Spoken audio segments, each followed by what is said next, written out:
عمر، یہاں پر تو علیم خان صاحب کا جو ایک گروپ ہے جس میں تعداد تو معلوم نہیں، ان کی تو آ گئی واضح بیان کہ وہ بطور وزیر اعلیٰ پرویز الہی صاحب کو قبول نہیں کریں گے اور اپوزیشن کے ساتھ غیر مشروط حمایت کا اعلان کریں گے۔ اب تازہ خبر بھی ناظرین کو میں دیتا چلوں کہ ترین گروپ بھی حکومت کی حمایت میں کھڑا ہوتا دکھائی نہیں دے رہا، بلکہ انہوں نے بھی اس سلسلے میں یہ جو نامزدگی ہے اور حکومت کا جو فیصلہ ہے پی ٹی آئی گورنمنٹ کا، اس کے ساتھ نہ چلنے کا اعلان کیا۔ تو اس صورتحال میں پرویز الہی صاحب کو بطور وزیر اعلیٰ منتخب کروانا،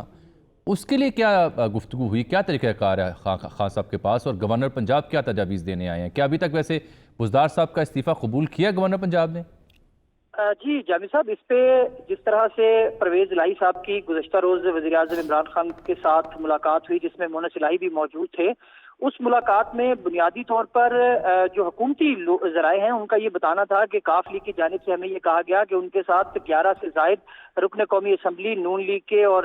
پیپلز پارٹی کے رابطے میں ہیں۔ تو اب حکومت یہ اس انتظار میں ہے کہ وہ جو 11 لوگ اگر کہے گئے ہیں تو وہ 11 لوگ کون ہیں، اور ان کے حوالے سے پرویز الہی صاحب یا ان کی جماعت کا جو تعلق ہے دیگر اراکین کے ساتھ، اس پر وہ کتنا عمر ایک منٹ ساتھ رہیے گا، عمر ساتھ رہیے گا۔ سلمان غنی صاحب، اس صورتحال میں وہ جو دعویٰ تھا کہ جی 11-15 لوگ ہمارے ساتھ ہیں پیپلز پارٹی نون لیگ کے، وہ آئیں گے ساتھ؟ دیکھیں، یہ ساری صورتحال تبدیل ہو گئی ہے، اور آپ کو یاد ہوگا کہ 2 روز پہلے آپ کے پروگرام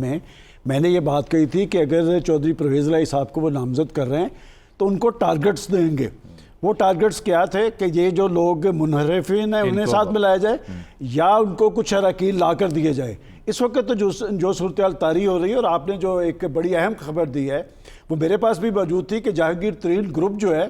انہوں نے اپنی اسٹریٹجی یہ طے کی ہے کہ جب تک عثمان بزدار صاحب کا استعفیٰ جو ہے وہ قبول نہیں ہوتا ہم کسی فیصلے کا اعلان نہیں کریں گے، اور وہ بھی اس وقت چودھری پرویز الہی صاحب کے ساتھ کھڑے ہونے کے لیے تیار نہیں ہیں۔ لہذا ساری صورتحال تبدیل ہو چکی ہے۔ چودھری صاحب کو یہاں پر نامزد کرنے کا مقصد تو یہ تھا کہ وہ عمران خان صاحب کی مدد کریں گے۔ اب بات یہ کہ اگر عمران خان صاحب خود وہاں پر اکثریت لوز کر چکے ہیں تو وہ یہاں پر چودھری صاحب کو کیا طاقت فراہم کریں گے؟ نوئنگ چودھری صاحب، آپ بھی اور شامی صاحب اور ڈاکٹر صاحب بھی، کیا چودھری صاحب بھی یکسر یو ٹرن لینے کی اہلیت رکھتے ہیں، یعنی کہ